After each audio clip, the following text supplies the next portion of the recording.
Бул адамдарга баруудан пайгамбарыбыз саллаллаху алейхи вассалам өзү тыйган. Шариаттагы дем салуу менен көз ачыктардын эң чоң айырмалары бар. Бул айырмалардын эң биринчиси, шариаттагы дем салууда ширк маселеси таптакыр аралашпаш керек. Бүгүнкү күндө ширкти аралаштырып, дем салып атканда ыкмаларды колдонгон, көз ачык же болбосо өзүнүн молдомун деп айткан адамдар көп.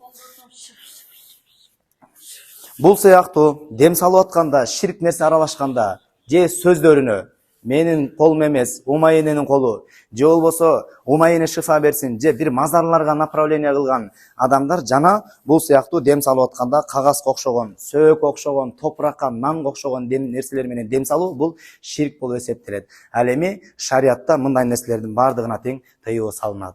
Экинчи ыкма, шариаттагы дем салууда эми байкай турган болсок, эң чоң айырма көз ачыктар менен. Бул шариатта Куран менен гана дем салыныш керек. Аллах Таалага ширк аралашпаган дуа менен жана Аллах Тааланын ысым сыфаттары менен дем салуу бул шариатка туура келет. Бирок бул учурда дагы көз ачыктар көпчүлүк учурда шыбыроо менен же болбосо түшүнбөгөн бир сөздөр менен ушундай ыкмалар менен дем салуу дагы бул көз ачыктарды көп кездешет. Ошон үчүн эгерде сиз барган жерде ал Куран окубай эле түшүнүксүз сөздөр менен же болбосо шыбырап сиз угулбаган сөздөр менен дем салуу дагы бул көз ачыктардын ыкмасы болуп эсептелет. Андан кийинки дагы бир чоң айырма бул шариатыбызда дем салууда адамдардын денесине оор залака бере турган, зыян бере турган буюмдар менен дем салууга шариат тыюу салат.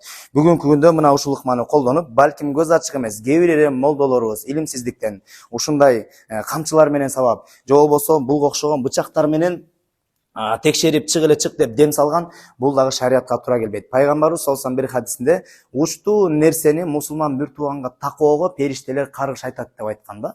Ошондуктан ушундай ыкмаларды дагы биз көз ачык бакчылардан байкап жүрүшүбүз керек. Пайгамбарыбыз саллаллаху алейхи вассалам бир хадисинде кимде ким сыйкырчыларга же болбосо алдын ала айткан көз ачык бакчыларга ишенбей туруп барып андан бир нерсе сураса, ал 40 күндүк намазы кабыл болбойт деп айтат. Ал эми кимде ким ишенип тастыктап бара турган болсо, ал мен жана мен алып келген динге кафир болду деп айтат. Ошондуктан бүгүнкү күндө көз ачыктар дем саламын же болбосо молдо экен деп биз адашып барып алган көз ачыктар көп. Ассаламу алейкум ва рахматуллахи ва баракатух.